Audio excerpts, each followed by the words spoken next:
Miss your favorite show? Download the podcast at kcaaradio.com. Hey y'all, Merle here. Good news. For once my neighbors is jealous of me. You want to know why? Because my grass is growing and looking green, and I can sit on my sofa out in the front yard, and I don't even have to overwater it anymore. You know how I did it? I listened to Damn Water Boys on the Water Zone every Thursday night on KCAA. Well, I got me a smart controller, and now it waters at night, and my yard looks darn tootin'. No more sneaking around and hooking up my hose to my neighbor's spigot in the middle of the night, and his dog won't bite me anymore. And you can do it too. Listening is easier than ever. KCAA is now streaming online. It's streaming. What? It's streaming, you dummy. Well, I don't know much about streaming, but they doing it apparently at KCAAradio.com. And they also on 3 radio frequencies now too. 1050 AM, 102.3 FM, and 106.5 FM. I guess that's for those 1%ers who have 3 radios. So anywho, listen to the Water Zone and fix your yacht up right here at KCAA, the station that leaves no listener behind.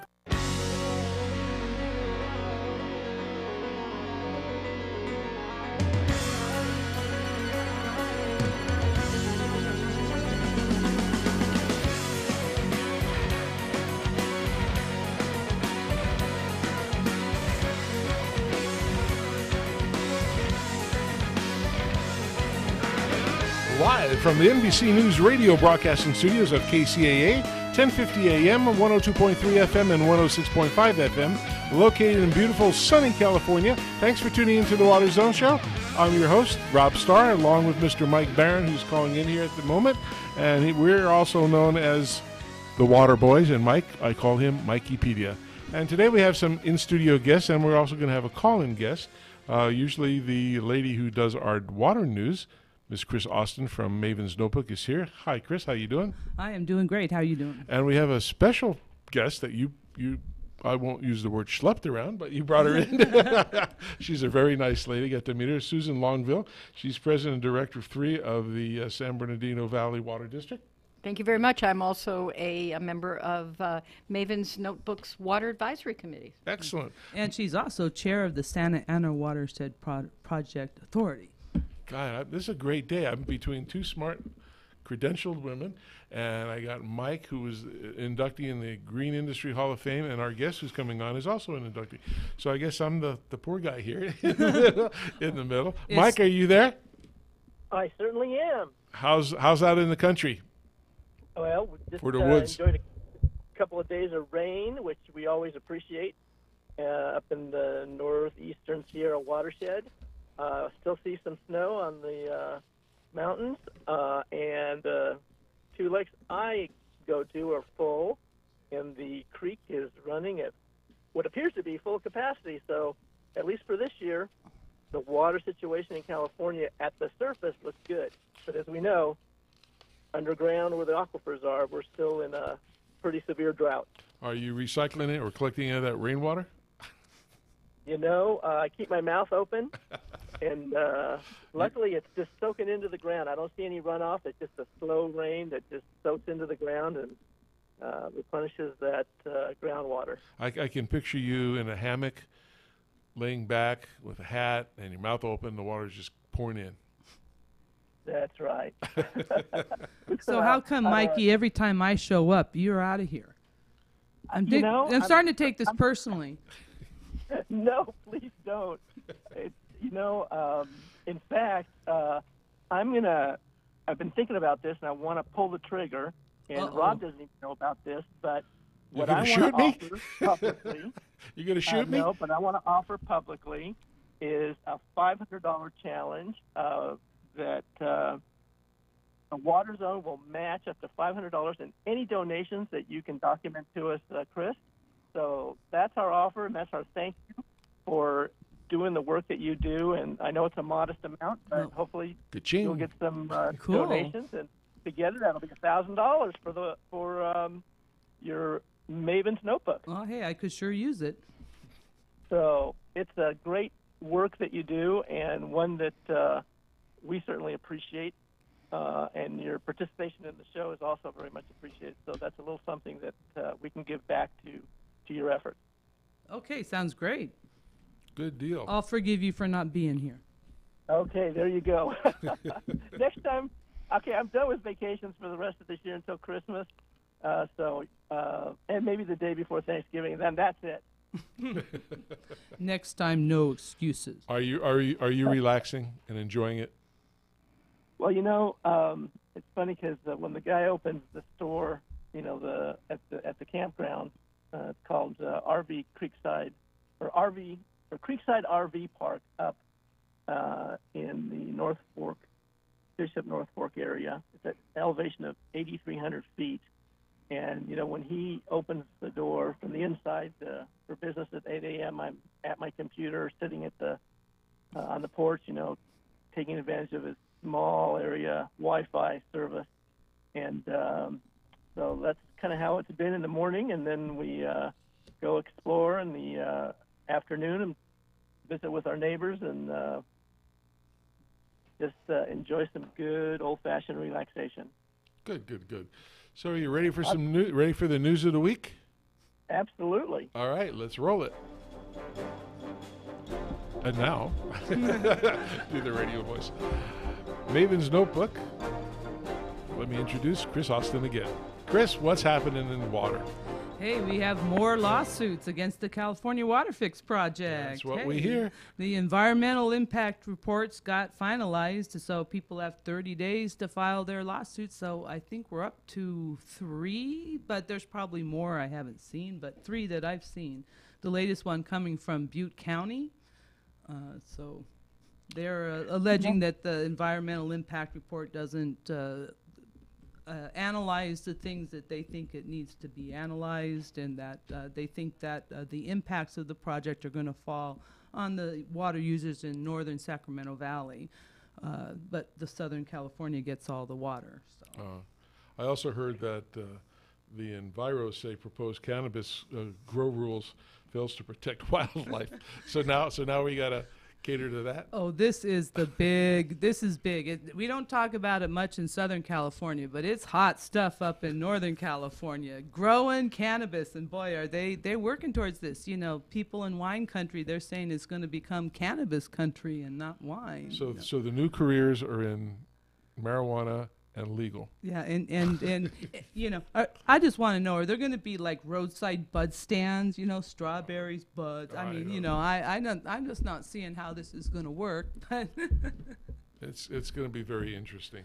Yeah, but the idea about making it legal is, these growers that are growing up in the mountains, they're growing on public lands, is very dangerous. I mean, not only are they putting a lot of really nasty chemicals out in the environment, but it's also a public safety concern because they protect their grows with booby traps and other things. So unsuspecting hikers could walk into a really dangerous situation. Well, it's not only the people who will do it legally, it's also the people like in Arizona. There's a place right on the border where they said there's some national park that they're afraid to go into because they said so many illegal growers. And I don't mean illegal of growing this stuff. I mean they're from the cartels. Right, and yeah. they're growing this stuff. So, yeah, you go in there and you get shot just because you're taking a hike. So, I think it's a positive move that they're trying to legalize it and hopefully draw the people down from the mountains out and to do this legally. And a lot of growers are taking this seriously. There are people that are saying, it's good that they're paying attention to us and we want to do this and we want to do it right, and they're working with the State Water Board to develop these rules. So we'll see where this all goes. Rob, I just thought of a new business opportunity. It's not growing cannabis, it's certifying that the cannabis is grown to environmental standards. Oh, so you're going to be the taste tester? Well, in fact, that's in the state guidelines. No, what we're going to do is, there are certifying organizations for organic food, correct? So now what we want to do is create organizations going to certify the organic growing of cannabis, and of course those people that are consuming that product are environmentally sensitive because that's kind of the genre maybe, that you might use to describe the consumers, but I don't know. It's an idea for one of our listeners to take that up. But I think, just like wood from Sustainable Forest is certified, and create a whole new LEED program.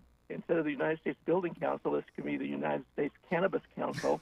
And we can now certify the growing of environmentally correct cannabis. Are you going to present that to the Are you going to present that to the Willow thing? Put it in there as because they're going to use water. Well, they put fertilizers. They might use pesticides.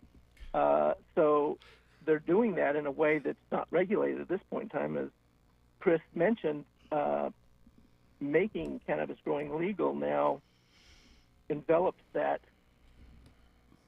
agricultural growers into the regulatory framework of the state of California. So they're going to hopefully learn what that is all about. Well, you remember in the drought, we really talked about crops that people were mad that were being used for water, like, almonds, and, oranges, alfalfa, growing rice in the desert.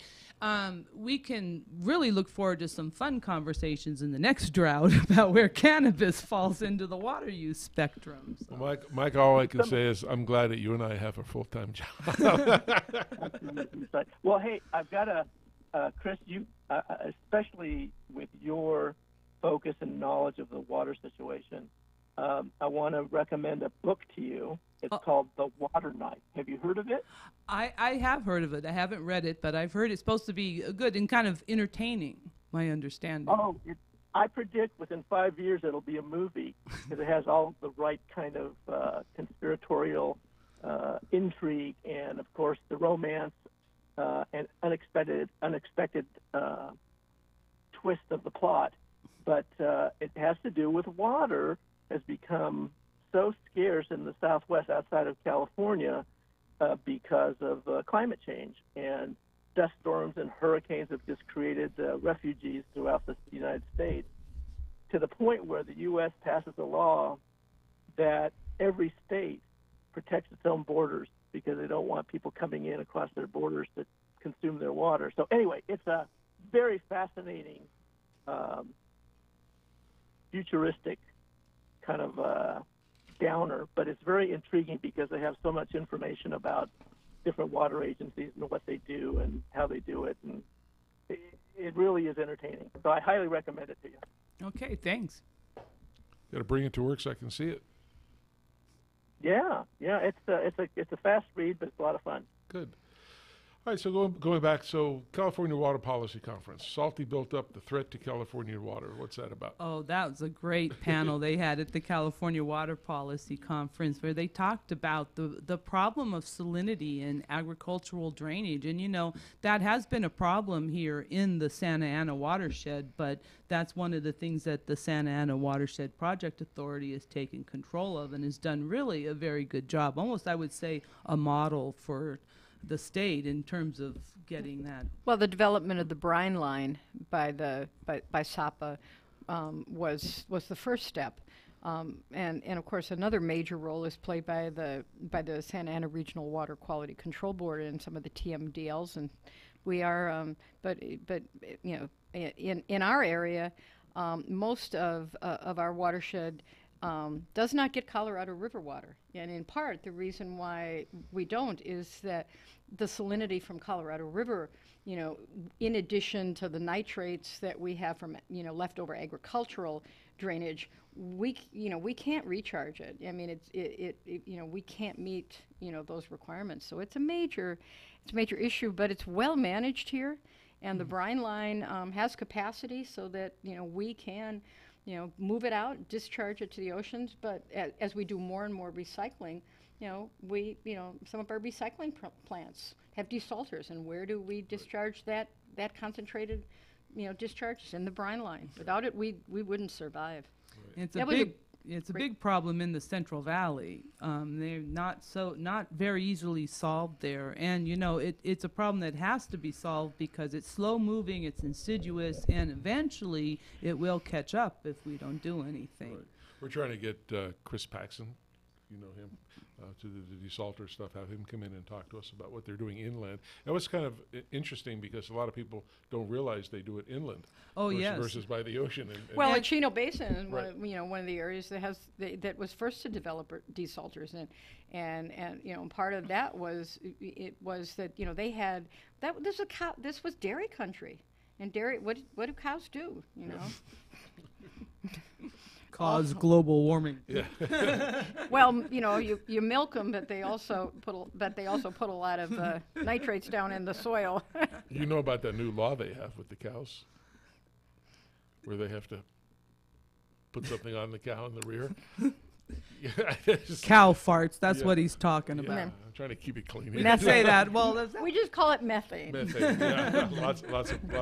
lots of methane. involuntary methane explosions. Aside from what you were talking about, Chris, I've been reading more and more about this green algae cropping up all over it. We had people on from Scott's Miracle Grow who participate in a venture, a project to help get rid of it and all this stuff. But you wouldn't believe now, I'm reading more and more what's happening in California with this. It's now becoming a big problem. Oh, and in all sorts of places. Even with the extra water that we've had this year, we've still had problems. Florida's had some really horrendous problems with it.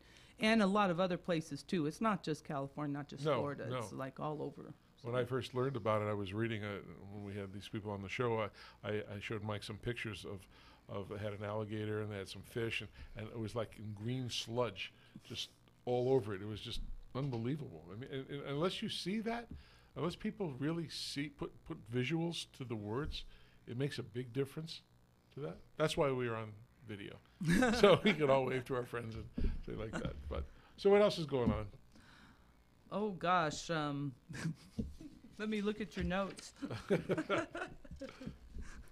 We're working on moving forward on the California water fix, moving forward on the tunnels. The water agencies are now starting to discuss it. They're getting ready to that decision point where the board of directors needs to make the decision.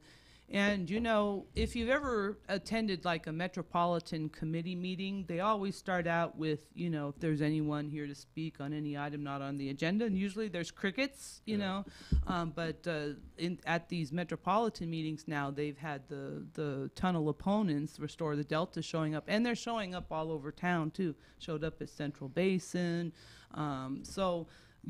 We're going to see a lot more activity. They're really And they only get a working. limited time to speak, too. Oh, yeah, they do. So how does the public forums work when you're limited a certain amount of speech? Just a question I'm asking, because, it's really hard. When they were first doing back before the Cal water fix, it was the BDCP, and they did these public meetings. They let the speakers speak. They did not limit them. And you get a line up there, and people go for literally 45 minutes, 60 minutes. And someone mentioned to the people they said, why don't you limit these people? And they said, if we limit these people, they're going to hammer us. So we're just going to let them speak. And they spoke, and those meetings went on for hours. Yeah. Oh, hours and hours. But, it's hard if you're the public and you want to be able to say what you want. Or say your belief where you have an opposing view.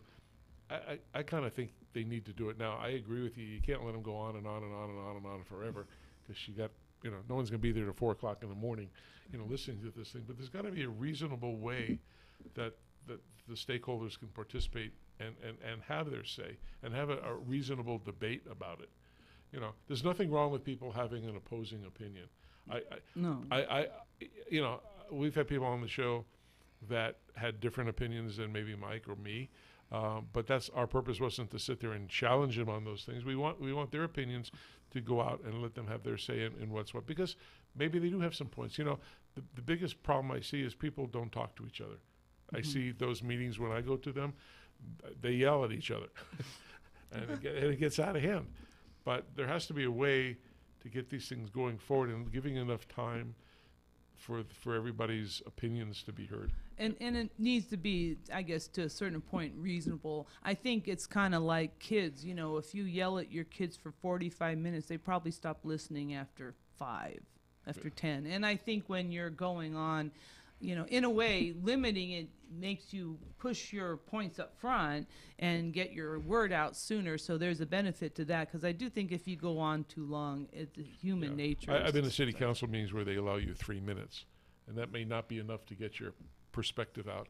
And some people have valid things, and there's some people that I would consider kind of crazy and off their rocker, but they're public, they're allowed to say what they say, and you got to be fair about it to everybody. And the public servants that are there, are elected by the public, need to listen to them, no doubt. You know, no doubt. I agree.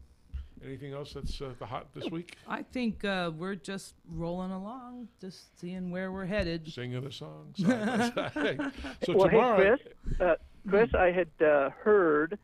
I was a little bit surprised that a group of farmers spoke up in opposition to the water fix, primarily because Goldman Sachs did a financial analysis, said it's possible that they would see their water costs over time. Yeah, that was out at Westlands. Yeah, Westlands is a big agricultural district on the west side of the valley.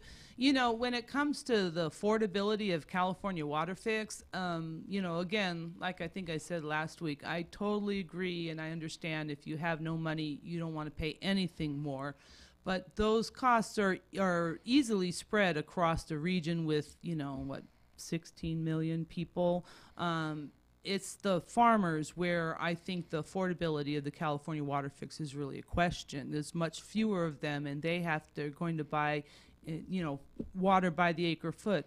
Metropolitan has been very clear on this in their meetings that they are not going to subsidize agriculture. Water follows the cost. We are only going to pay the costs on the project that gets the water delivered to Metropolitan. So the big question is, can agriculture afford it? And I think that the jury is still out on that. We're going to have to see. Well, and some of the state water contractors that, you know, bought into the project through 2035, the original project for their allocations, they're going to continue to pay their fair share of the costs to get those old allegations. But if they decide that they're not going to buy into the fix, then they're not going to pay any of the costs of the fix. They're not going to get any of the water either. And it's probably going to be bought up by the Metropolitans of the world. Will be happy to buy more if they decide to opt out. So, I mean, there is a way to opt out.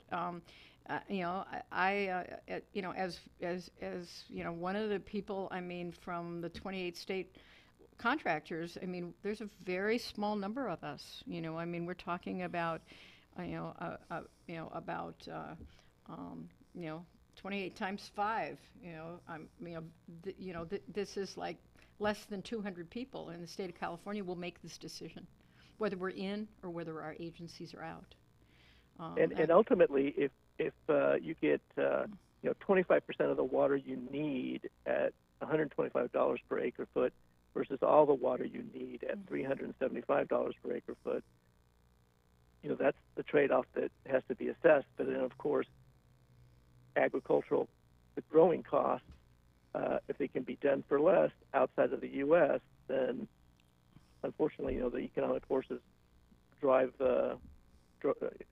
kind of go against our own California agricultural community. But at least those perspectives are being surfaced and discussed.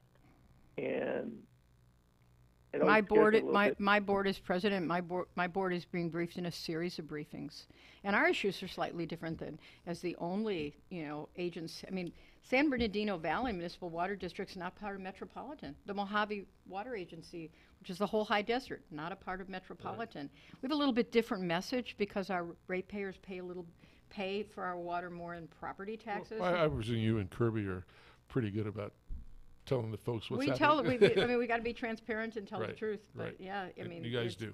But we work real hard at it, and the decision is before us. You know, we hope we all can make decisions sometime late in September or early October, and know who's in and know who's out.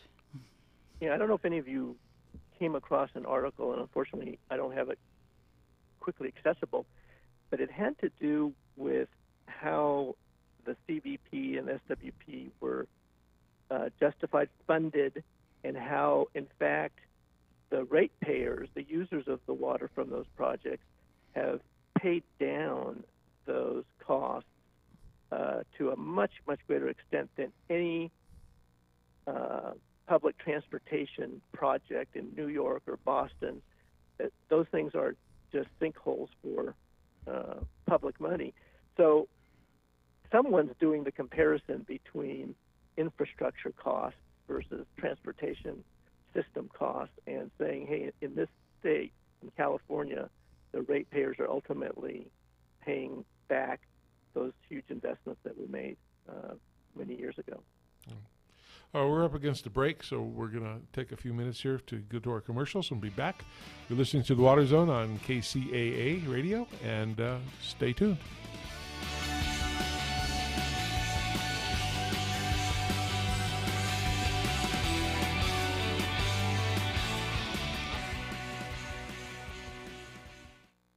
This is Brooke's yard, and Brooke loves spending time with her kids. What she doesn't love are the ugly bare spots in her lawn. That's why Brooke uses Scott's Easy Seed. Unlike seed alone, with proper care, Easy Seed's all-in-one growing solution grows grass anywhere. The first time, guaranteed. This is a Scott's yard. Pick up Scott's Easy Seed today. Are you looking for a place to buy your landscape and gardening items? Come visit us at Site One Landscape Supply. We offer a large and quality selection of irrigation, landscape, and outdoor living products such as Toro's water-efficient precision nozzles. Site One Landscape Supply has over 30 locations right here in Southern California, and we are the largest national wholesale distributor of landscape supplies in the United States. Site One's knowledgeable and friendly staff is equipped to help you with all your landscape, irrigation, and outdoor living projects. Whether you're redoing your backyard into a drought-tolerant garden or creating a water-efficient landscape for your client, Site One has everything you need, including the latest in water-saving technologies, drought-tolerant plants for your yard, irrigation supplies, fertilizer and weed control products, landscape accessories, hardscape products, outdoor lighting, and much, much more. Visit SiteOne.com to find a store near you or stop by today. Site One. We are stronger together.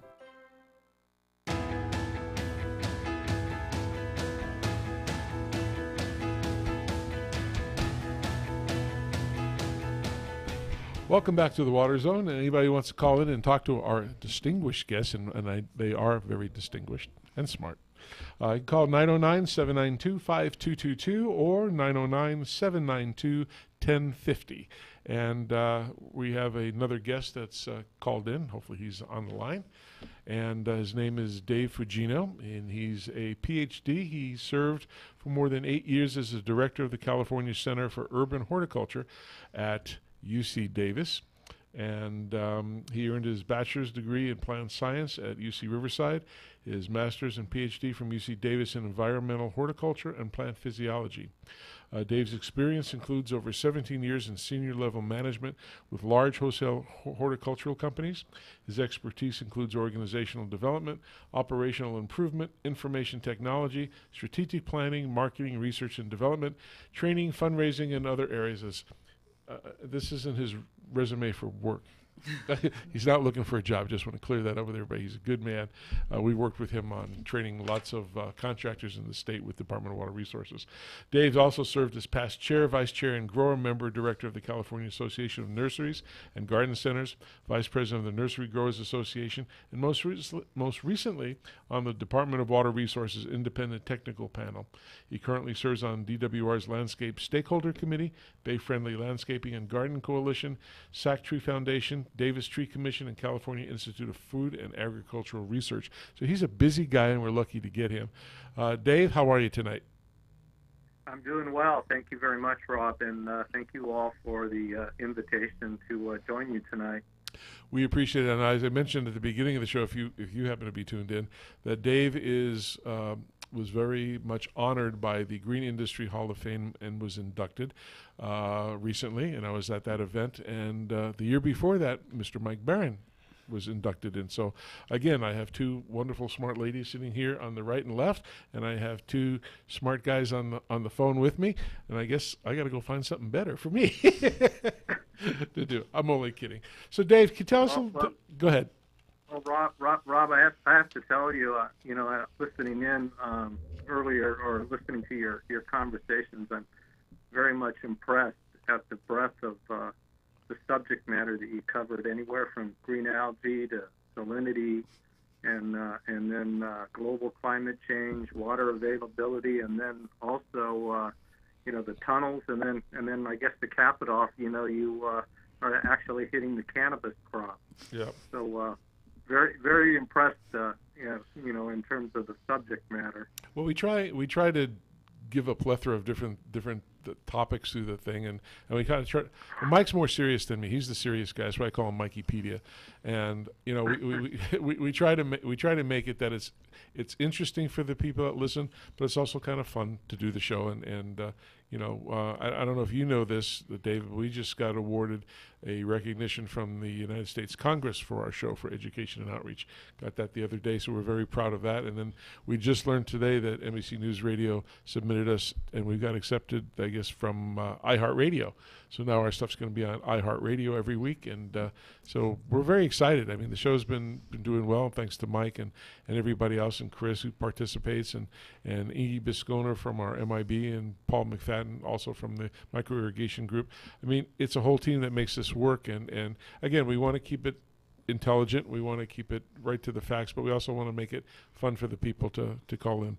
So how did you get started in what you're doing now? I mean, what drove you from a young child to where you are today? What made you choose this direction? Well, it actually started back in high school.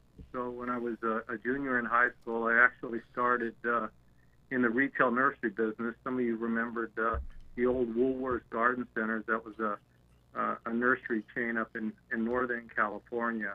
And so I began working in retail, and then from there, in high school, and then from there, I did go forward with at the University of California at Riverside, and found a continued love for plants. And I was very fortunate enough to have a research position as an undergraduate at UC Riverside. And then from there, I continued on to UC Davis in environmental horticulture. I studied what was called post-harvest physiology of cut flowers. So I went into the cut flower industry and also the cut foliage industry. And then I worked for a couple of years in research, coordinating research here at UC Davis. And then I was encouraged by the two researchers that I worked for up here to go back, as they called it, and get my union card, which was the PhD. So I don't know if you know the joke. You folks know the joke about what BS stands for, but I probably, without saying it, you probably know what the acronym BS stands for. And so MS stands for more of the same. And then do you know what PhD stands for? No. That stands for piled higher and deeper. So that's what I went back to UC Davis for, and I was very fortunate, had a great experience here in plant physiology, and then finished up and then went on to private industry in the wholesale nursery business. I continued on for a little bit over 17 and a half years before I came back to UC Davis. Wow. Well, I know, UC Davis is just obviously world famous for all kinds of things, but what you have that's sort of related to you got the Ag Sustainability Institute, you got the California Crop Improvement Association, you got the California Institute of Food and Ag Research, Foundation of Plant Service. I can go on and on with all the things that's happening up there. They even have a partnership, I love this, with Robert Mondavi Winery. And that's the Institute for Wine and Food Science. You have an olive center. Seed biotechnology, you got UC CalFresh. I mean, you can go up there and grow flowers and food and live happily ever after. We're doing our best to do so, and then as you named those, thank you for naming a lot of those off, Rob. But what we're trying to do is, with some of these centers and institutes at UC Davis is to basically serve as a hub or a bridge and connect researchers and faculty here on campus and extend them out and connect them with external stakeholders, the public and private industry and agencies and what we call NGOs or nonprofits. So what does the Center for Urban Horticulture do? What's their mission? Our mission really, it's enhance, I guess, enhance urban living through horticulture. I guess that would be a little bit of a cliche, but quite honestly, our mission is to extend science-based information out from the university to the public and to industry and to other stakeholders for the state of California. So again, we serve as a liaison or a hub, and we try to bridge external stakeholders and connect them in, and then we try to connect our faculty here on campus to the outside external stakeholders. Hey, Dave, this is Mike. Hey, Mike. You know that, how you doing? Great. Congratulations again on your induction into the Green Industry Hall of Fame. Thank you, and likewise. It's an honor.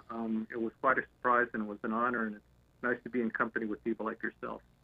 Well, thanks. But your work during the drought in training contractors and maintenance people, I thought it was throughout the state. A lot of hard work. You guys you oversaw. I thought a very effective program. So that's congratulations on that. But I was wanting to ask you, this hub model that you were talking about for the Center for Urban Horticulture is one element of that, but this outreach to industry to expedite or perhaps to facilitate information from core research into industry, is that a model that is fairly unique or was founded by UC Davis, or is that something that other UC campuses try to do? I think it's very unique to UC Davis. It was a vision of our previous Dean of the College of Agriculture and Environmental Sciences. So the California Center for Urban Horticulture, which is the center we're talking about that I oversee, actually reports in and up into the College of Agricultural and Environmental Sciences, and that's one of the 4 colleges here at UC Davis. But it was really a vision of the dean of the college at that time. Basically, he was actually reacting off survey information that the college conducted.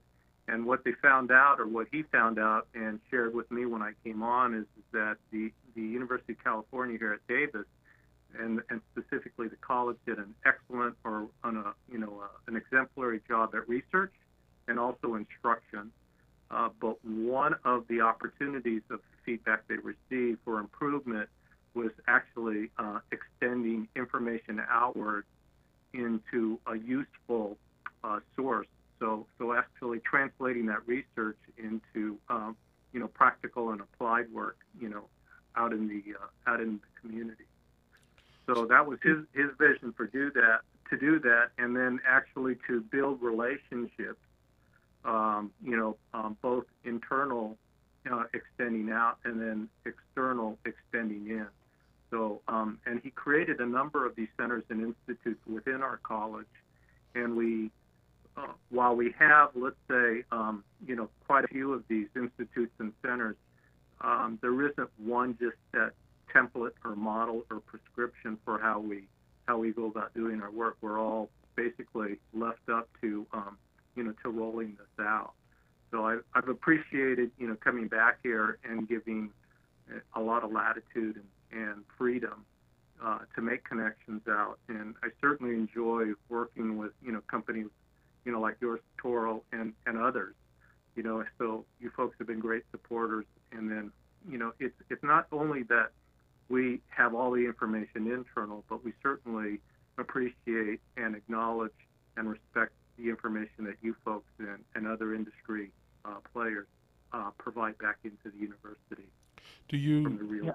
do you license any technology to industry from your research, or how does that work? That can happen. When there's a partnership that's actually formed, there's not to get into the contractual details, but there's dialogue with those potential companies, and they talk about intellectual property rights and then licensing, and then so that is discussed pretty much right from the get-go, and decide who's going to get what, if it's just industry only, if it's going to be shared with the university and with a private company, or if the university basically just passes and then it's all the private company or the research, the company. One of those research efforts that extended out into industry that came from UC Davis, I remember very clearly, was this experimentation of directing excess water during the winter onto fallowed agricultural fields to examine the refilling of aquifers or groundwater, and doing this in a massive way. And when I do read articles, UC Davis in the climate change area, in the water resource area, in the horticultural area, seems to be more prevalent in different articles. And I think that ties directly to the mission and the vision that you mentioned earlier. Right. Yeah. And we're, being from UC Davis, I guess educated in terms of my graduate degree, and then coming back and working here, obviously, I'm very biased, and I'm very proud of the university, and it's, we're actually seeing quite a bit of transition, and turnover of faculty that are retiring now, and then quite honestly, new faculty coming in, and seeing the quality of the young researchers that are being interviewed and then actually being selected and hired in is very impressive. It is really a nice thing to see that UC Davis is, how would I say it, set up for the future. So I think, and working on, significant opportunities, whether it's climate change or water, just like you were mentioning, that will impact, the entire state of California. Well, you have a couple projects going on right now. You have one that's called Watch My Garden Grow. Yes. Well, it's actually not going yet, but it is a proposal that I'm actually have, how would I say it, cooked up based off of a Watch My Turfgrass Grow website in Colorado, I believe. And so I'm actually partnering, or have the opportunity to partner with the city of Sacramento up here and the Regional Water Authority, who have interest of creating or duplicating something very similar to that in Northern California, and it's perhaps to put it on the internet. So it's a little bit funny thinking that you can log on the internet and watch your grass grow, Rob, but there actually is a website that you can do that. And so, is that tied to the Robert Mondavi Wine Institute portion? Well, I think you might have to enjoy that wine while you're watching grass grow, or either that, or create another website that's called watching my paint dry. Yeah. But all kidding aside, is that what we hope to do with this is to gain interest with people like companies like yourself, your competitors, agencies, and to develop what I would call a robust partnership that we can actually use demonstration plots here at UC Davis with different irrigation technologies, best management practices, specifically in this case for Watch My Lawn Grow, and then we can begin to show and demonstrate people what you can do to have turf grass and actually save water, and whether it's cool season or warm season turf, because we know that turf is still going to be here in the state, and that not everyone is going to convert their turf grass to low water use plants, but but certainly that opportunity, how would I say, it affords itself in the much bigger picture of this living laboratory that we're trying to create here at UC Davis.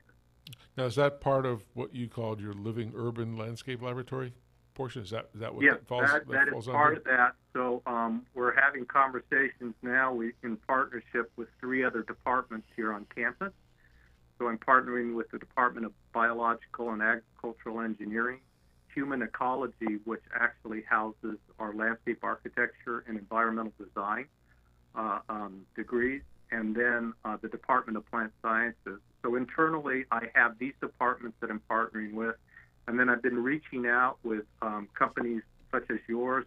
Most recently, meaning today, I heard back from Scott's Miracle Grow that they're quote-unquote in. Mm-hmm. So I'll be having further conversations with them on having them included in this living urban landscape laboratory.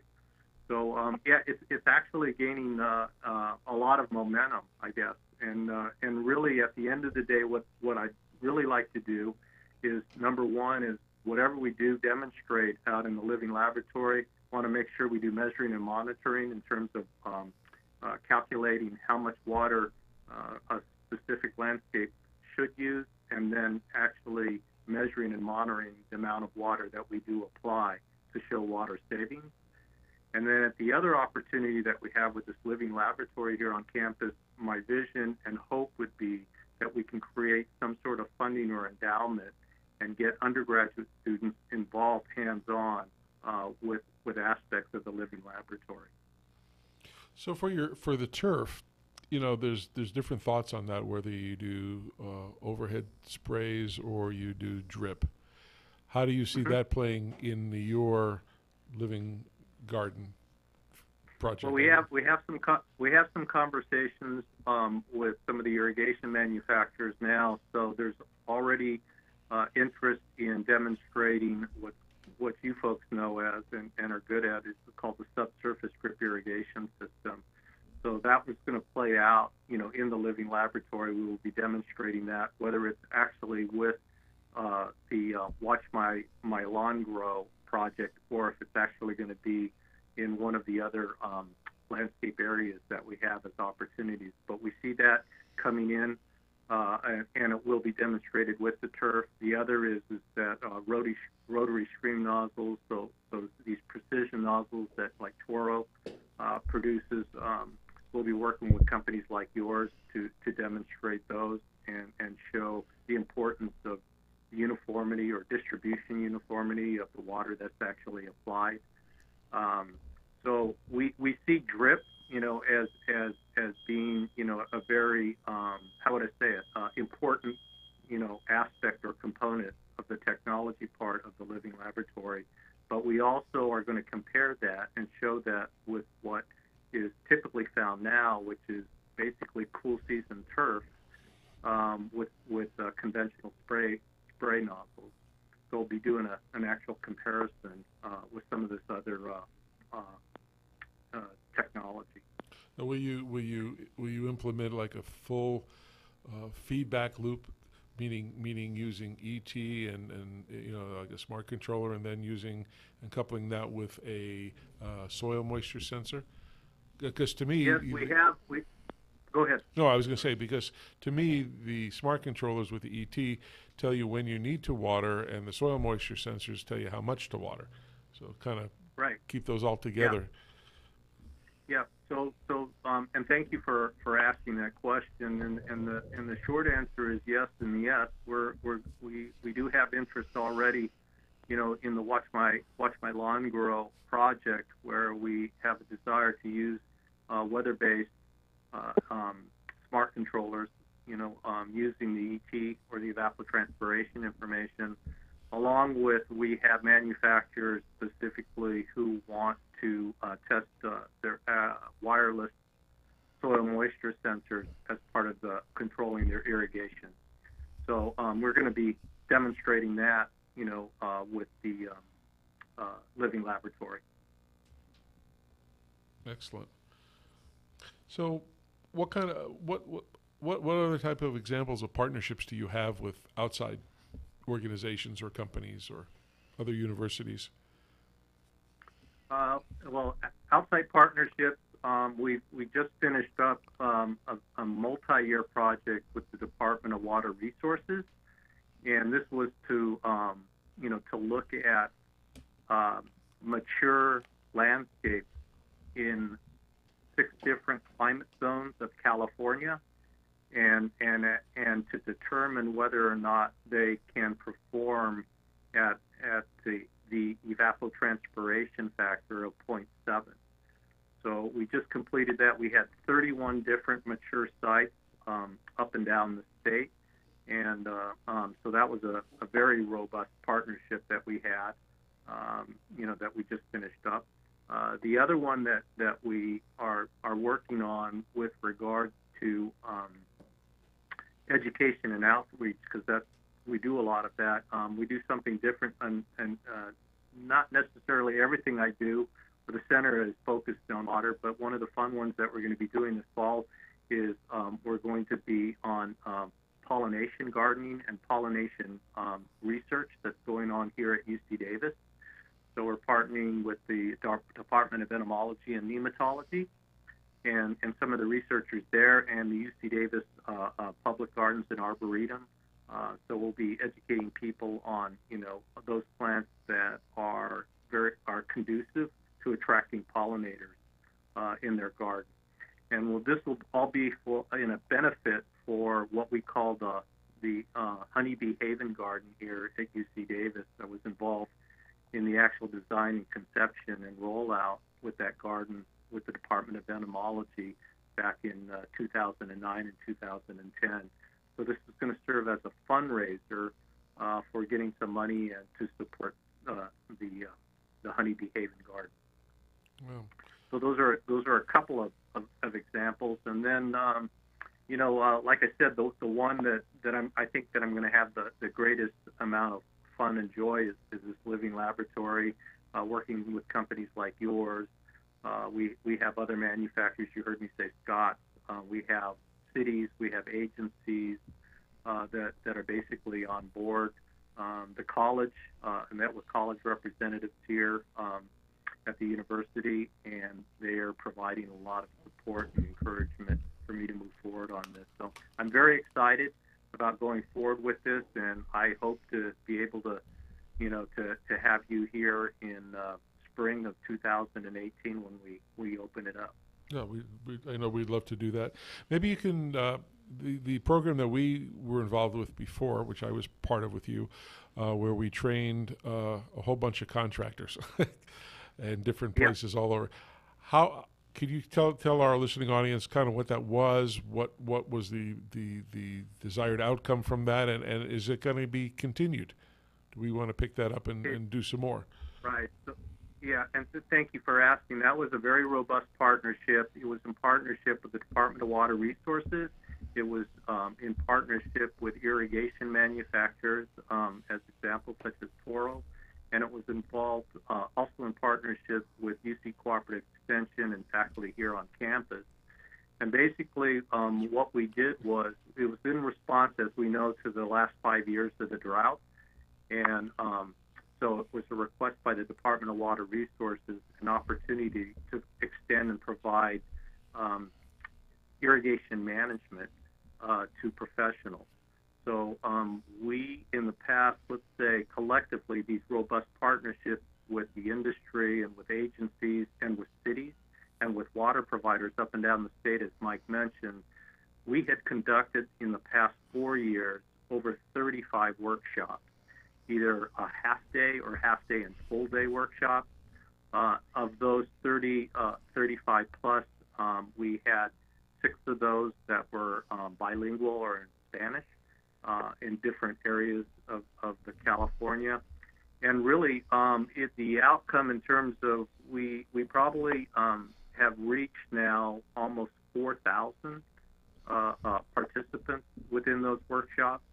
And we did and combined both indoor presentations and then outdoor demonstrations, to the registrants. So in terms of the audience, it was irrigation professionals, so they could have been agency people, they could have been landscape contractors, landscape designers, landscape architects, anyone who basically a professional who touch irrigation or irrigation controllers, we reached out to. Excellent. And the feedback. So now you asked me the question, what's happening now? Oh, I got to stop you there, David. We do want to. We're running out of time against the national news that we have to do, but we're going to get back with you and set up another time to continue this because it was really good. And I'm sorry about that, but national news with NBC says we have to go. Anyway, thank you very much, Dave, for being on the show. I also want to thank Chris. Also want to thank Susan, and most of all, Mikeypedia. You guys have a great week, and remember the most important thing to do: think blue.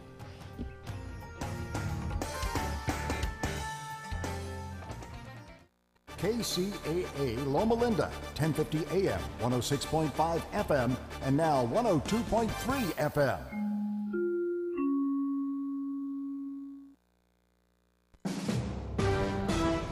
NBC News Radio, I'm Tom Roberts. President Trump says it's pretty hot during the daytime hours. Our daytime highs around 98 and 99 degrees, with lows near 67 and mostly clear skies. That's your weather forecast for this hour from KCAA, 1050 AM, 106.5 FM, and now 102.3 FM.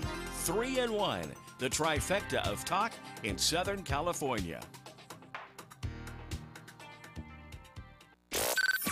Miss your favorite show? Download the podcast at kcaaradio.com. Exhausting hamster wheel and into balanced living with Dr. Marissa. Promise you joy in the mystery. Dr. Marissa, also known as the Asian Oprah. Her mission, to be a beneficial presence on the planet. Her purpose, to be your personal advocate to live, laugh, love, learn. Her life motto, don't die wondering. Take back your life with Dr. Marissa Pay. And welcome. You are tuned into my weekly talk radio show called Take My Advice. I'm not using it. Get balanced with Dr. Marissa every Tuesday at naturally high noon here out of the Sunset Hour Studios in Hollywood, California with Universal Broadcasting Network. And then every Thursday at 7, Saturday at 1 on my syndicated CNBC, NBC News Radio channel, KCAA, AM 1050, FM 102.3, FM 106.5, and now everywhere syndicated on iHeartRadio. And this is a show about hope and happiness. So there's no gossip, no scandal, and no K-words, no Kardashian talk at all. Instead, I want you to focus on your reality show, yourself, and how you can be happy 88% of the time. So all my shows and topics are to that end. And as usual, I'm going to start with a shout out to the Long Beach Jazz Festival that has splattered me all over the news it always coincides with my birthday. And yes, this is my birthday episode for this year. I am turning ageless. So I usually sing happy birthday to everybody else, so I'm not going to sing it to myself. But I am grateful for all of the happy birthday shout outs, especially from my older daughter, who was not supposed to arrive until Saturday. I was supposed to pick her up at the airport, and she tricked me one more time and came home early because she wanted to be here for my birthday on Thursday. So peace in and peace out to my beautiful daughter, Chloe May Carpenter, my other daughter, Sarah Way Carpenter, and I do love, that's one of my favorite days, is my birthday and Mother's Day. So, oh, that's so cute. Thank you, Jarvis. There's a little bit of love for me here. Yeah, I am ageless because I'm like the most Asian women. We look 10 to 15 years younger than we actually are until we hit like 68, and then we go directly to 100. So I can say that. All right. And now a peace shout out for a couple of other people. Jarvis is laughing. My new bingo teachers, Ty and Joe, and to all the fabulous life travelers I met last week through and out of Orlando, Florida. Excellent customer service to the LAX TSA, Delta Airlines, Jonathan at the Wyndham Garden Buena Vista Disney Springs Resort, and then all of my favorite students and faculty at the CEO Space International #1 business conference according to Inc. and Forbes, and my students in particular who were kind enough to give me an almost perfect 5 score, 4.9, with lots of compliments on my evaluations. In fact, the worst that says, how could you improve? And they were kind enough to say to have more of me and longer. So that is definitely a compliment. Got to entertain the troops on the piano as well. You can get all of this footage when you go to my Dr. Marissa Facebook and give me the finger. Thumbs up, haha, and then you can follow along. I try to make things as hope and happiness related to practice what I teach.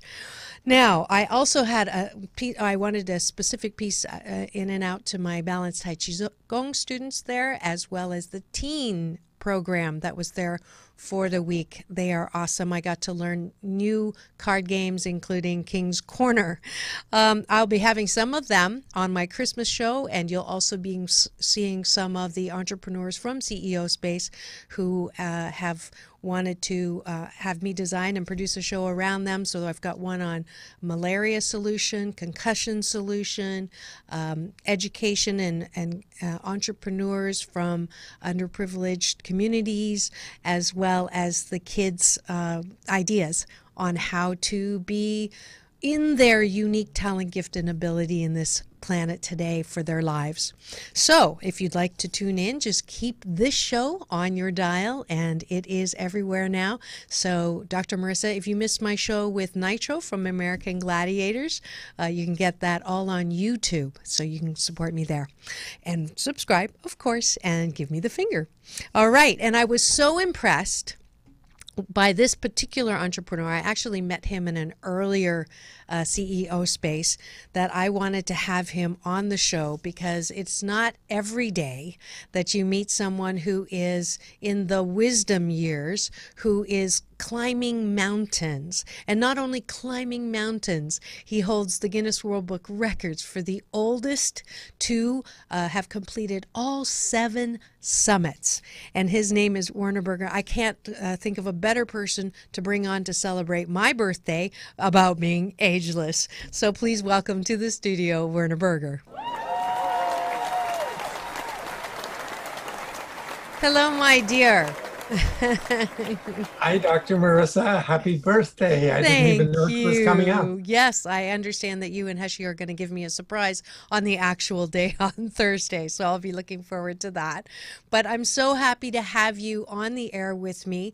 I still, in doing research with what you've done, and you are now 80 years old. A couple of weeks ago, you just finished climbing Mount Kilimanjaro in Africa again.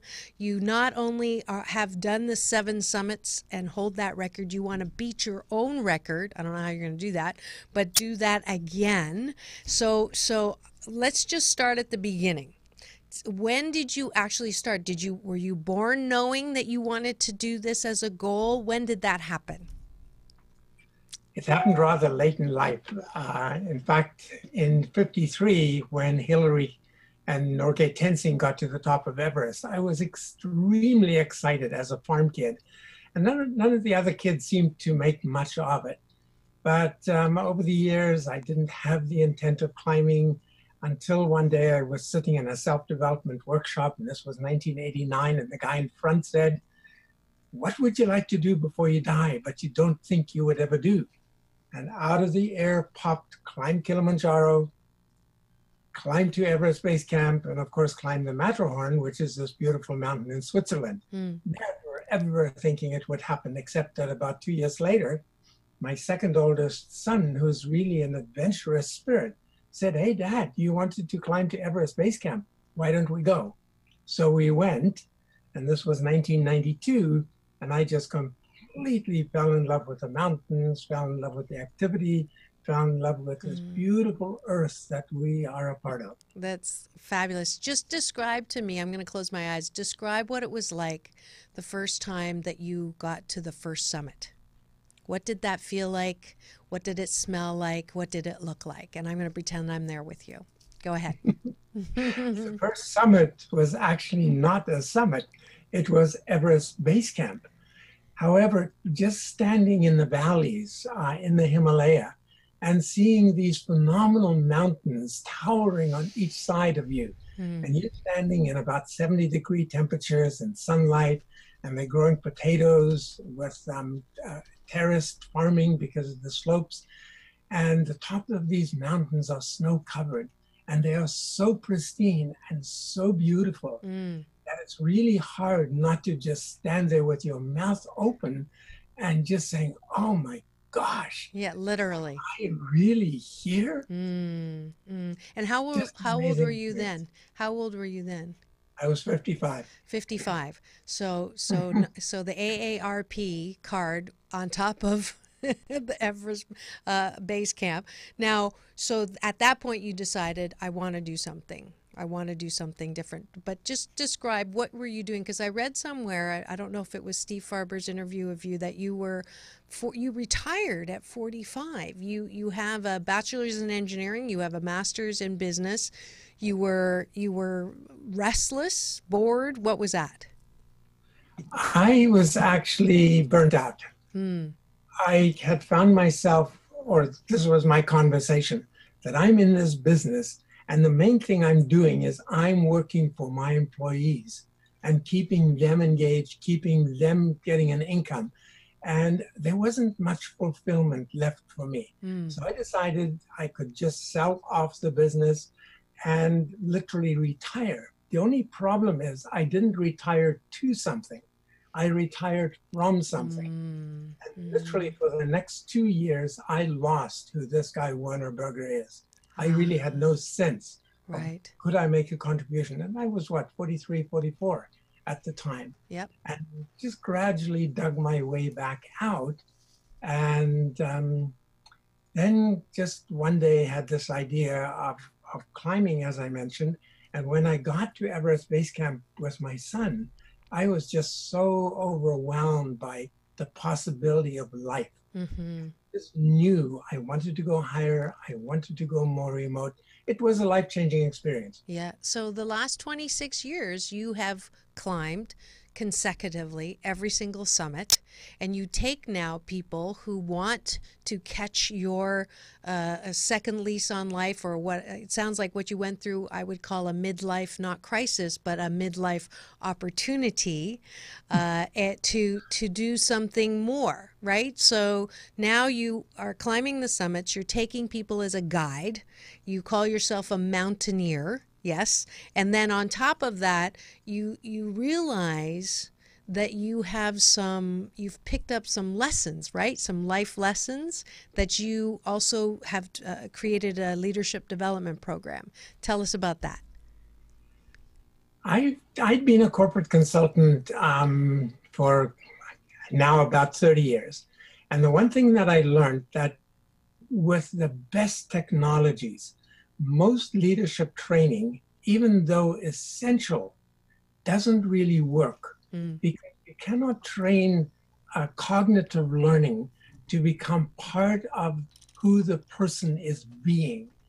And leaders are known not by what they say, but who they are being when they are doing what they are doing. And in my climbing on the mountains, I really got to know who I was at a very, very different level. Yes. And of course, the game is not over because I'm still growing, I'm still learning. And I really wanted this for other people. And that's what started me taking people on what I call high altitude hikes or transformational life experiences. Great. And bar none, they come back with the same comments that I came back with. Wow. Yeah. This was a life-changing experience. Yeah. Does anybody think you're crazy? Oh, totally. In fact, they don't Okay, really just think it, checking. they know it. I'm not saying I think you're crazy. I'm just wondering if there's any of your family or anybody who just says you're nuts, or what are you doing, risking your life, and isn't this do you have a doctor that tells you you're crazy? What's that like? I have a feeling it doesn't really matter. My family has come to grips with the fact that I'm nuts. Okay. So that's okay. That's out of the way. And so what I'm left with is them cheering me on, and I just love that. Oh, that's pretty awesome. Pretty amazing. So now your plan is, why do it again? Because you just didn't have a good enough time the first time? This time it's about making a much, much bigger difference. The purpose of me redoing the 7 summits, and I'm calling it Quest 736, 7 continents, 7 summits, 36 months.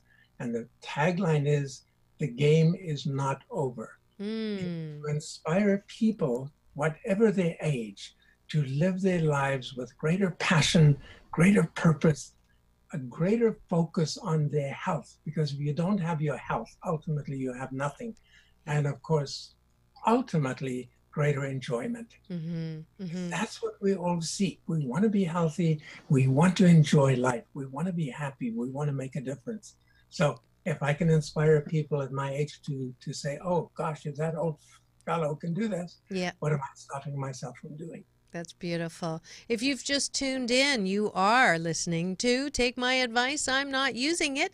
Get Balanced with Dr. Marissa. And today's guest to help me celebrate my appearance day around the planet is Werner Berger, who at 80 years of age just completed climbing Mount Kilimanjaro for the second time, or maybe more than that, but he's on his second quest to go through all 7 summits again. He's already won the Guinness World Book of Records for the oldest person alive to have done that, and now he's going for it the second time. And then the great thing about the second time is you're taking people with you. You're taking people who want to really discover who they are, is what I'm understanding. So that a quest for the human being, not the human doing that most of us do. And I was blessed to actually have Werner in my first class. I'm new faculty at CEO Space International, and it was a great class. I really enjoyed having all of them with me. And I know I got the high marks because I told all of you before you filled out the evaluations that you're the best class that I've ever worked with, and it worked. But when you were going through that class, did you have some understanding even further? Just not about like that whole who are you and what do you want? I think that's what you're doing to help people get in touch with that. Because if you just keep doing, you do this, do that, do, and you get into do, right? Yeah, and by the way, you did not get your high marks because of you prompting them. Oh, good. You got your high marks because of the interactive, really focused presentation. And there's only one word. You were in the zone. Oh, thank when you. Somebody is really present, literally, and teaching what they know, not what they've read, it comes across in a very, very different way. Yeah. And there's no question that every single person in that room had an experience that they will take back with them. That's awesome. And once you experience something, it's not like just having learned it up here, but not really being able to translate that into everyday life. It now becomes yours, and you did a fabulous job of that. Thank you. I'll pay you later. So, so let's go back to. You obviously have a little accent, so let's talk about that and how you grew up and sort of who are you as you knew yourself before. Sprech Deutsch, ja. Ich habe 3 Jahre in die Schule Deutsch gelernt. I think you're German, correct? Yes. Correct. We never. My parents came from Germany, emigrated to South Africa prior to the Second World War, and I was born before the war. And then my dad was interned for the next 6 years, very similar to the Japanese being interned here in North America. So we didn't see him for that length of time. And when he came out, he had the option of living on a farm in the far northern part of South Africa or being repatriated to Germany. So we became farm kids. Wow. Without running water, without electricity, without telephones, and of course without television. But, we didn't miss them because we just had a fabulous time playing and doing things and learning about nature and stuff like that. So what were you told on why your father was away? Oh, I knew that he was away because he was not a naturalized South African. And I knew that Germany was at war with the Allied forces. So yeah, that was no secret. Did you, and then when he came back, how was he and how was your relationship? It was not the best. And it never really healed to the extent that a father and son would wish it to heal, because he came back as a stranger. And I don't know if his Germanness or his internment over the 6 years caused him to be fairly autocratic. So there was not much give and take. And he was a phenomenal entrepreneur, a phenomenal inventor. And even, you know, in farming, where you have a lot of ups and downs, he just kept trying major projects, to the point where even a young kid that wasn't that enamored by him was really respectful of this capability. Right. And now you can see that your entrepreneurial spirit is one of the beautiful things that came from him, no matter how that relationship was. I just got a feeling, though, that he's like really proud of what you're doing and from wherever he is, and that you know, this is I'm not a big fan of death being the end. So I'm a believer that there is more, and there was more, and this is just this chapter called life, and that death is just a transition, and that his role was to birth in you all the unique talents, gifts, and abilities, and his autocratic nature, I think, you're one of the most heart-centered, connecting men that I think I've ever met. Especially, you don't follow the stereotype of the autocratic, older, white, leader, do as I say or you're fired. So I think that gift that he gave you of the contrast was so apparent in you. So I'd like to thank him for helping you develop into that as I move from the class into practice here, right? Because we talked about that many of us just get stuck in that pain of the past, when if we can just sort of switch it to ask what was developed as a result of exactly what has happened. So, and I do that as a compliment to you too. It is a joy to have gotten to know you and meet you, and now have this connection and a friendship. So, 谢谢. Thank you. There's no question that he was a really powerful role model. And the nice part here was he was very much balanced by my mother, who was extremely caring. Literally the contrast to him. So you had the yin and the yang. Or living or growing up between the two certainly had value. Beautiful. And I see that a lot now in your partnership with your beautiful wife. And she is going to be on my show later on this year. I think we're going to do a Thanksgiving show. And we're actually going to hear a commercial, because she's sponsoring you on this show today, because I wanted to highlight some of the work that she's doing. So let's give her a little commercial. So you met this beautiful woman, and she said the other day, it was kind of funny, I never thought of it that way, but you're German and she's the Jew, so a German and a Jew are having this beautiful relationship. What is her work, and how is that sort of dovetailing with yours? Well, her work is really amazing. If you want to talk about somebody with heart, her commitment is in an elite, and kids growing up as the CEOs of their lives.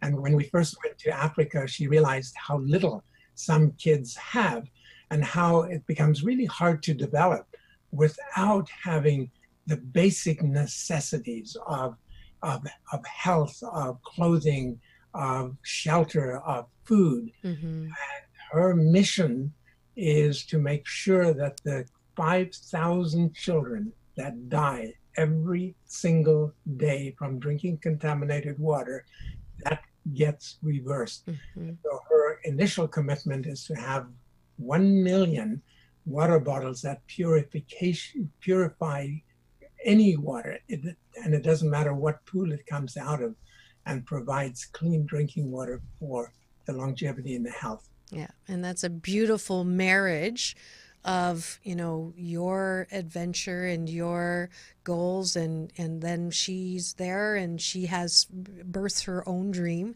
and her own unique place with her gifts and talents, which is pretty awesome. Yeah, when, for example, we go to Africa, we go on safari together, and then I take my team to climb. And during the 7 days that we're on the mountain, she is with her orphans, and they really are her kids. I know this because every time we leave, there are tears in her eyes, but there are also tears in the kids' eyes. That's and beautiful. Supporting them, helping them sustain themselves, and also create a future for themselves. That's beautiful. That's beautiful. So let's go back to your climbing. I do want to talk about the nuts part. So I really would like to know what your doctors are saying about you doing these things, because it is at a very different height altitude.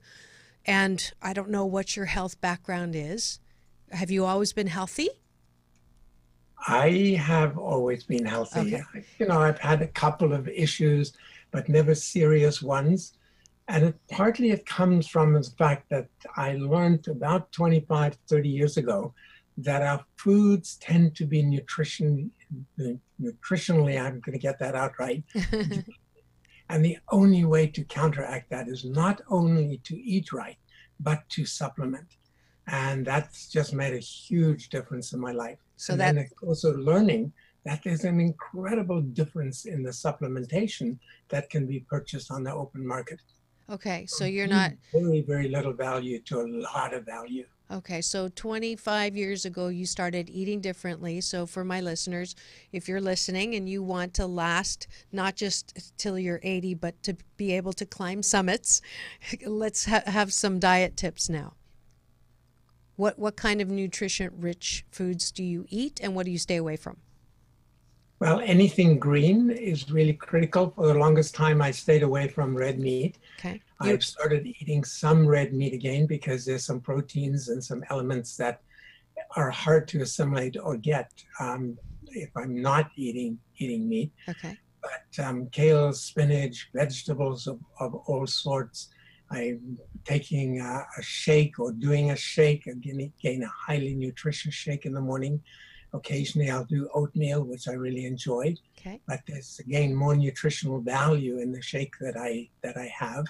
So basically that's the breakfast of most mornings. Okay. And then as many fruits and vegetables as I can handle, and sometimes it's not as many as I would like. But again, and the other element is really clean water, because our water systems are not conducive to health, even though, you know, we filter them through British and get rid of the chlorine. But the question is, do we get rid of the chemicals that exist in our water systems? And the answer is no, Okay. for the most part. Right, right. Now, the supplements that you're talking about, you can get them anywhere. You don't have to have a specific company that provides them. What has to be in the supplement? I actually utilize supplements from a specific company. Okay. Because when I look at the best known ones, and I know that there's a word, something like century or one per month, but both of those have an extremely low value rating. We're talking about a 1.9% in the one case and a 3.2 to a maximum of 5% in another. Okay. And there are supplements on the market that are in excess of 90%. So I'm certainly opting for the higher ones, because although the other ones are much cheaper, by the time you get the ingredients that you need, they are 10 times more expensive than the quality ones. So we won't ask those ones to sponsor your show. No. But I guess I know they're going to be asking me later. So what's the one that you use? We can give them a little love. Okay, the company is called RX, and it's called it's spelled ARIIX, and they are also the manufacturers of the Purity water system. And Purity is spelled not with a Y, but with a double I. And they have other products as well. So we really are a boutique company where somebody might want to specialize only in water or only in essential oils or only on skincare products. They actually take these away and I don't use them, but some people use them and are just totally thrilled with the way that the bags go away. Great. Great. I'm going to go after them for sponsorship fee. No, that's great. But speaking of which, it is time to break to thank the sponsors of today's show. And so I'll be back in 2 and 2. Peace in and peace out.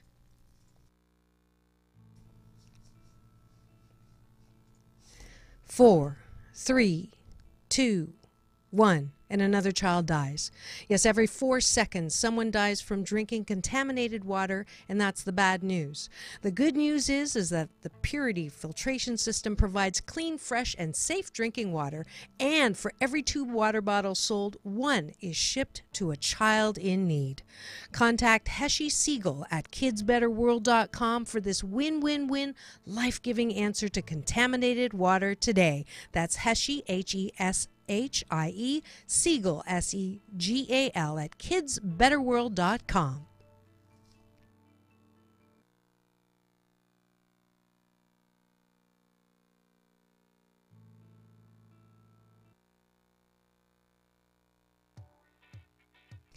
Do you live in Southern California? Want a great car wash with an instant discount? Want to save big on a car detail? Then mention Dr. Marissa at the Cypress Car Spa for up to $40 off of a professional detail package and any $4 off any wash. Cypress Car Wash is located at the corner of Valley View and Cerritos, 6000 Cerritos Avenue. So get ready to save. Mention Dr. Marissa at Cypress Car Spa and save today. And we are back. Welcome to Take My Advice. I'm not using it. Get balanced with Dr. Marissa every Tuesday at naturally high noon here out of the Sunset Gower Studios in Hollywood, California. And then every Thursday at 7, Saturday at 1 on my syndicated CNBC NBC News Radio channel KCAA, AM 1050, FM 102.3, FM 106.5, and everywhere on iHeartRadio. And today is a special day. I am celebrating my birthday week for this year, my 6th year on the air. Just finished today is my 274th consecutive week on the air. I'm so grateful. I have over 96,000 views on YouTube. Thanks to you all supporting me. Thank you for celebrating my birthday, and with my very special guest, who I can't think of anyone better, but someone who has gone way beyond my years, which is ageless, and that is Warner Berger, who doesn't look 80 and certainly doesn't walk like he's 80. He walks like a man who has won Guinness World Book Records at least once. He's going for a second time on the oldest person who has climbed all 7 summits across the world. So let's go through them, because I don't know what the 7 summits are. So I think that's a good geography lesson for me. Okay, so peace. I know it's Kilimanjaro. That's one. And where is that? That's in Africa. Correct. Mount Elbrus is in Russia. Okay. Mount Vinson is in the Antarctic. Okay. Kosciuszko is the tiny little molehill in Australia, and it gets replaced by Karsten's Pyramid in Indonesia. Then there's McKinley, also called Denali in North America. There's Aconcagua in South America. Mount Elbrus in Europe. Oh, I must have miscounted. I got 8 there. Now you did get 8 because okay, although good. I did Kosciuszko, it gets replaced by Karsten's Pyramid because it's still on the Australasian continental shelf. Oh. And so climbers say, oh, Kosciuszko is not worth climbing, let's do Karsten's. And Karsten's is a wonderful climb, but it's really, really difficult to get to. 6 days of jungle trekking. Oh, I see. Now, any one of those, when you were doing the 7 summits, did you ever feel like giving up? Oh, a couple of times. Okay. So where? McKinley is extremely difficult because you do not go with any porters or Sherpas. You carry about 55 pounds on your back and you drag another 55 or 60 pounds on a sled behind you. The jungle trek to getting to Carson, 6 days of rain, mud, steep slopes, you name it. Wow. Beaches, river crossings, not just traverses, but walking up a river to get to where you're going was extremely hard. Okay. And so, go ahead. Then Everest Base Camp, actually, my first day going from base camp to Camp 1 through the icefall was also extremely difficult because it was just a really hard day for me. Right. But the next 2 days that we did the same thing, or the next 2 times, it was significantly easier. Right. Now, what was your head saying when you were ready to give up? So this goes back to our class. Was your critic activated? Was your critic saying, what are you trying to do? This is crazy. You're too old for this. Why are you trying to prove something to someone? Any of that? What were the voices saying? All of that. I'm in your head again. Plus, what the heck am I doing here? What am I trying to prove? I could be sitting at home in an armchair watching TV, or I could be just relaxing and reading a book somewhere. Yeah. So so what was your answer? Why are you doing that? Because it's there. It's the only comment that really can be made. The other one is, it's okay. All I have to do is one step at a time. All I have to do is one step at a time. And on Everest, I flew a kite on top of Everest. So I kept visualizing myself flying my kite on the highest point on Earth. Did you do that? Visualization and the one step at a time got me through. Right. Did you actually fly the kite at the top? I did. Do you have video of that?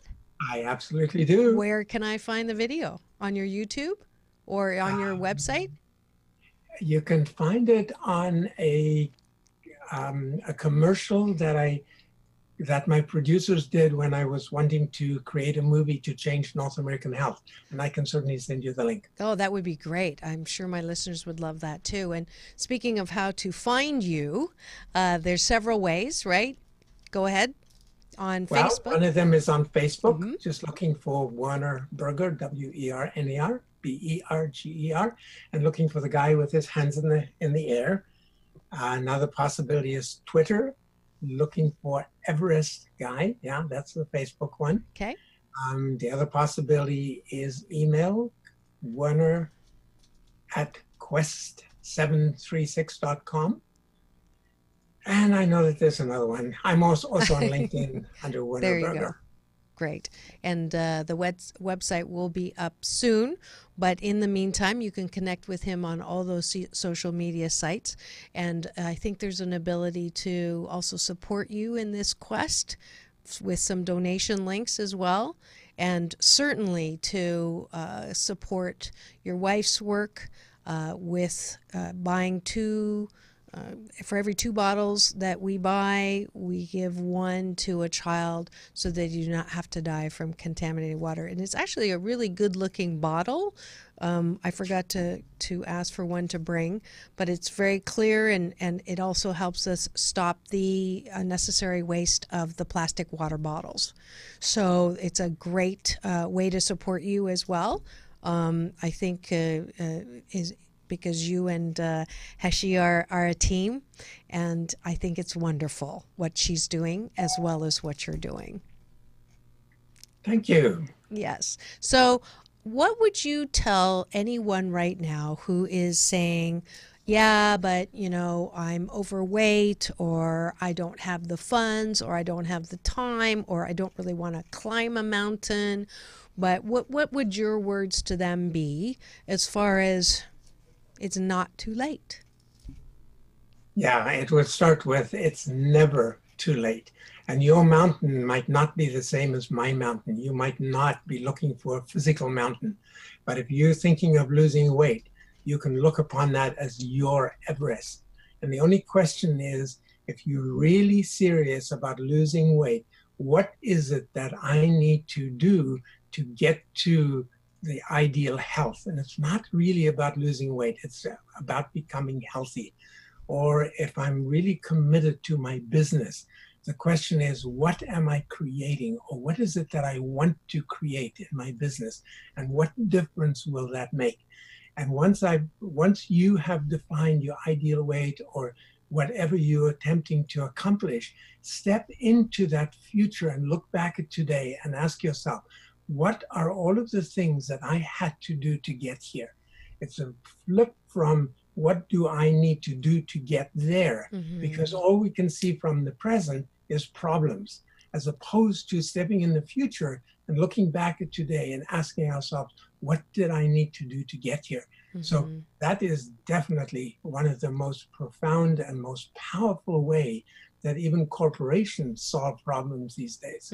Having that vision in front of them. So did you vision that you were standing on the top of the summits with your arms in the air, is my guess? That was your goal. Absolutely, especially when I had that really, really hard day on Everest. Just kept looking and thinking of myself flying a kite on top and just saying it's just one step at a time. Right. That day passed and the next days were easier. By the way, people don't know that you climb up and you climb down, you climb up and you climb down, you climb up and you climb down when you're on Everest. That's why it took 50 days to get to the top. It's not just a case of going to the mountain, climbing. You have to allow the body to change its chemistry to adapt to the lower oxygen level. What? Oh, wow. I've learned something new. I love learning new things. So say that again. So you don't go from here to climb Everest. You go up and then down back to where you came from? Correct. And then... I'll give you the exact sequence and I'll make it really quick. Okay. It takes 10 days to get to Everest Base Camp. Yes. Once you're acclimatized, it takes 2 days. Then we wait for about 4 days at that altitude, climb high during the day, but not on Everest. It's just simply to get altitude, sleep low. Then we climb to Camp 1 overnight, go to camp, stay overnight, and then climb to Camp 2, stay a day and 2 nights, come back to base camp. We spend another 4 or 5 days climbing high during the day, sleeping low at base camp. Then we climb all the way from base camp to Camp 2, spend an extra day there, climb to Camp 3 at 23,000 feet, come back to 2, come back to base, come all the way back out to the 12,000 foot level. Spend 3 days there hydrating like crazy, eating as much as you can, sleeping as much as you can so that the body recuperates. Then it takes us 2 days to get to base camp again. And then it's just a case of going from base camp to Camp 2, spending a day, going to Camp 3, going to Camp 4, leaving at 9 o'clock at night, heading for the summit, being at the summit at daybreak, hopefully no later than 12. Turnaround time is 12, coming back to high camp. And then 6 days later, we're back in civilization. Okay, so a couple things. Number one, I will never be joining you.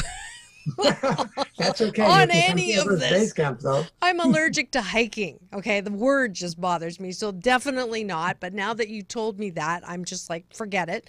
And then number two, like, how did someone figure? I'm afraid to ask how someone figured out this formula, because it sounds like some people, like me, I would go, I can do it. I can do anything, and I'll just go all the way up.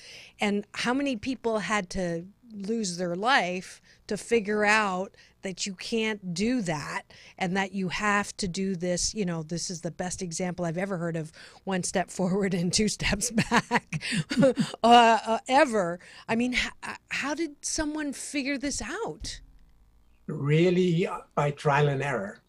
And Edmund Hillary was one of the key people to really start recognizing that.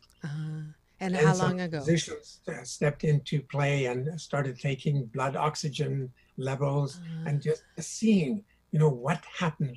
What happens when the chemistry of the body, the blood actually has to change to build more red blood cells. And by stressing the body and then coming back to homeostasis, that allows the body to adapt. Wow. I'm afraid to ask how many people have lost their lives there. Do we know? I don't know the exact number at this point, but approximately 400 is the last that I knew. Wow. That I knew. Wow. Well, I'm glad y'all have the formula. I'm glad for you since you're going to do that again. When are you planning to do that mountain summit? 2020. 2020. So is it your last one? Is it It'll the be last? the last it'll, one. It'll be I'm the doing crowning a summit glory. basically every 6 months. Wow. And I'm taking people on what I call high altitude hikes to Everest Mhm. Base Camp, top of Kilimanjaro, across an Inca trail to Machu Picchu in Peru. I did that one. During that period. I did that one last it's year. phenomenal. Yeah, it's Even the gorgeous. cultural experience alone Yes. is amazing. Okay, good. So I did do something. Beautiful. So my last question is what I ask my guests is, who would you like to thank? Who helps you be who you are and do all you are? Anyone you want to give some gratitude to? Well, absolutely. My wife, Heshi, who totally supporting what I do. My children, for certain, because I've got a very close relationship with them. That's beautiful. I just absolutely adore them. How many? How many? 4. 4? Wow. Okay. Yeah. 1 adopted, 3 natural. That's great. Great. And anyone else? My ex-wife. She was a phenomenal mother to my kids, and she really taught me what parenting needs to be about, because I was starting to model, what I had experienced from my dad. And I realized that that's not necessarily the best way to have kids grow up with high self-esteem. And so she bullied me into becoming more human, and I thank her to this day. Oh, that's beautiful. I'm glad I asked you that question, because even, our job is just to do a little bit better than our parents, right? Oh, you bet. Yeah. Beautiful. Well, thank you so much. Oh, Asian Oprah giveaway. You are kind to give a CD called Climb High, Instructions for Success in Life and Business. So you've kindly offered that as the Asian Oprah giveaway. So for the first 5 people to come to my, you can do LinkedIn or YouTube or to Facebook or my website, the number 4balance.org. And I'll just pick the first 5 and then get back to you and let you know who the winners are to get that free CD. Thank you, Xie, for that gift, and Xie for coming on the air to celebrate my birthday with me. Certainly my pleasure. Yay. And that was Werner Berger. And we wish him all the best as he continues on with the second round of Guinness World Book of Records to go to the 7 summits. It is the end of the show, wrapping up with my balance bar, where I invite you to step up to more balance. It is day 8 on the 21-day fast from complaining with Dr. Marissa, and the balance tip for today is it's really difficult to complain if you are complimenting people as you drive by them in life. So find 8 people that you can give a compliment to today. It is much easier to love your life when you have compliments instead of complaints in your mouth.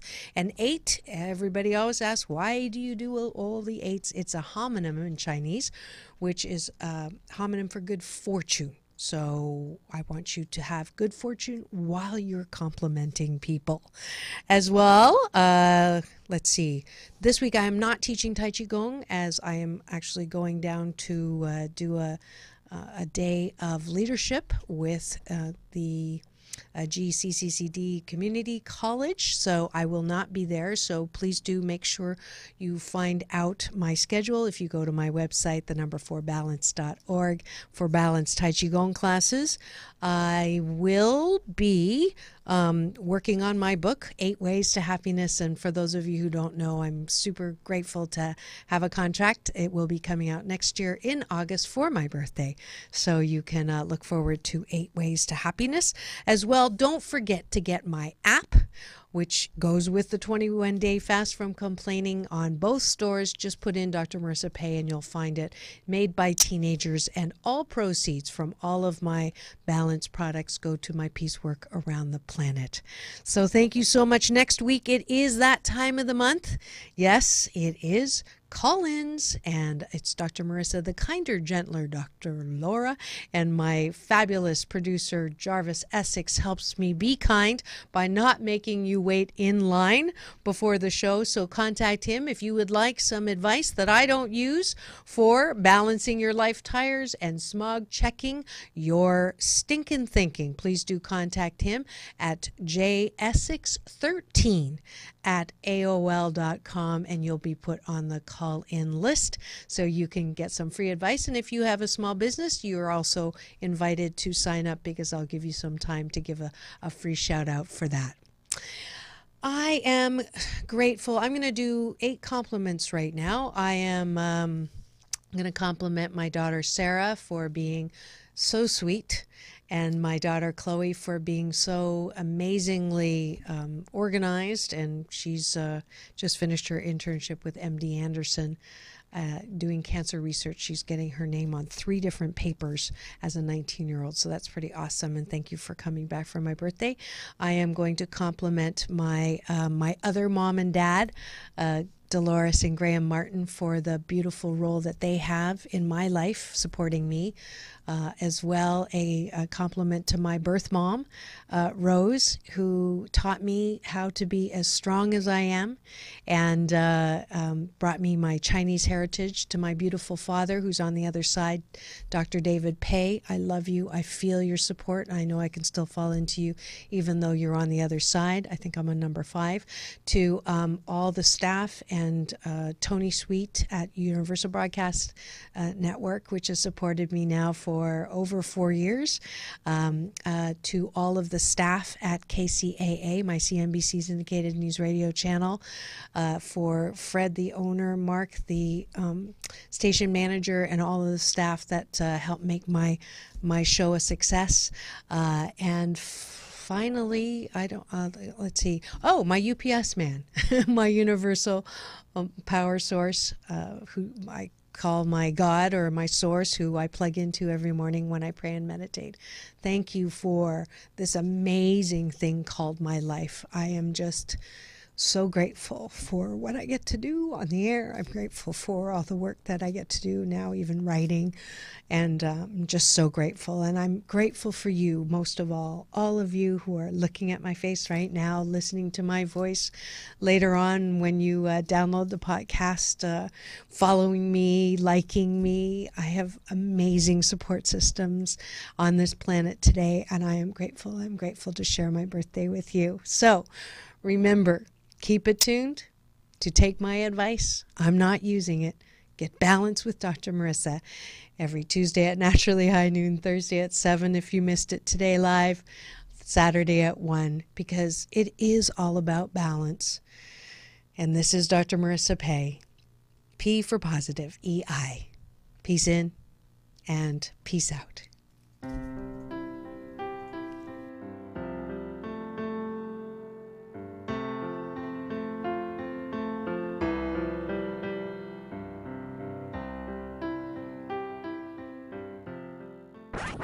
The other stations claim to be local. Yeah, right. KCAA Radio, the only true local radio station on your radio dial. This is Dick from Carpet Masters. Carpet Masters has been serving the Inland Empire for over 60 years. We are locally owned and operated by the Stevens family. We not only clean carpet and furniture, we clean many loose rugs, including Oriental rugs. Oriental rugs are cleaned in our modern facility where the fringes are cleaned by hand, then hung in our modern facility to dry. We do not use steam cleaning to clean your fine furniture. Furniture is cleaned by hand using the same absorption cleaning used in the White House. Some furniture we bring into our plant to clean properly. We normally use 2 men on each cleaning job using the extraction method. There is nothing that will clean carpet better for our customers. Our job is to clean properly with quality first. Google Carpet Masters San Bernardino and give us a call, or go to carpetmasterssocal.com.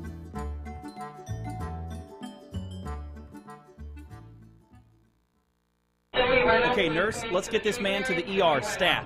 Right away, doctor. We see this every day. Heart attack or angina pain due to blocked and clogged arteries. Chelation can remove obstructions or blockages from arteries and help avoid painful and expensive surgery. Now there's Angioprim. It's a liquid oral chelation product that you take with juice. You start to feel the results fast. Angioprim increases blood flow all over the body, and that means more energy and strength to take on the day with less aches and pains. 60 years of research has gone into chelation, and Angioprim is the result. A safe and easy way to unblock your veins and arteries from buildup that slow circulation. Paging Dr. Jones. Please report to the emergency room right away. Log on now for a special radio offer from Angioprim. That's angioprim.com/radio.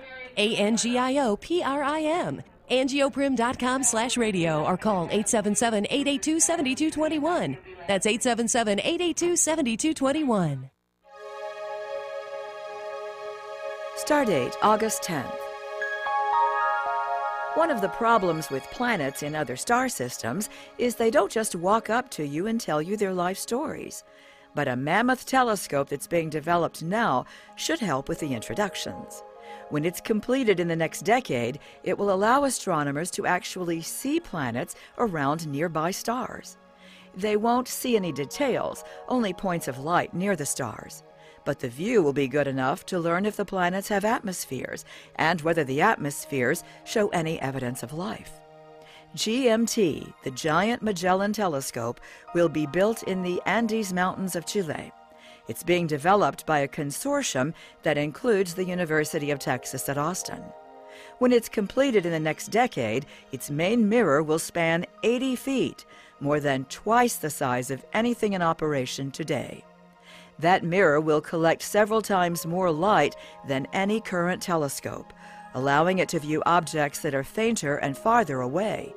And it'll see them more clearly than even Hubble's Space Telescope. In addition to studying exoplanets, astronomers will use GMT to look for the first stars in the universe. The stars flared to life soon after the Big Bang. They probably were quite heavy, so they would have burned out and exploded in a hurry. They seeded the universe with the first heavy elements, the elements that make up planets and people, and they triggered the birth of more stars, lighting up the universe. We have more skywatching tips, astronomy news, and much more about the wonders of the universe in Stardate magazine. Subscription information at stardate.org. I'm Sandy Wood.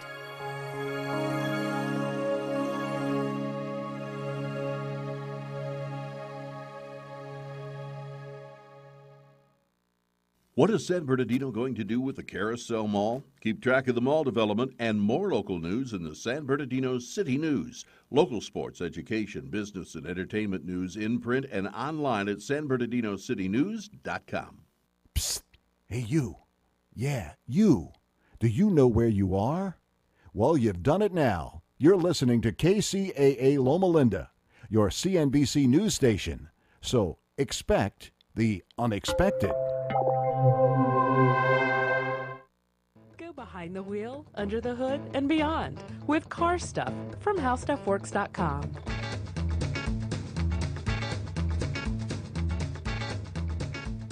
Hi, and welcome to Car Stuff. I'm Scott. I'm Ben. We are joined by our super producer, Alex Williams. Most importantly, you're here, which means we can start the show, ladies and gentlemen. And we have we have a brief thing unrelated to today's episode that we want to catch you up on. And listeners,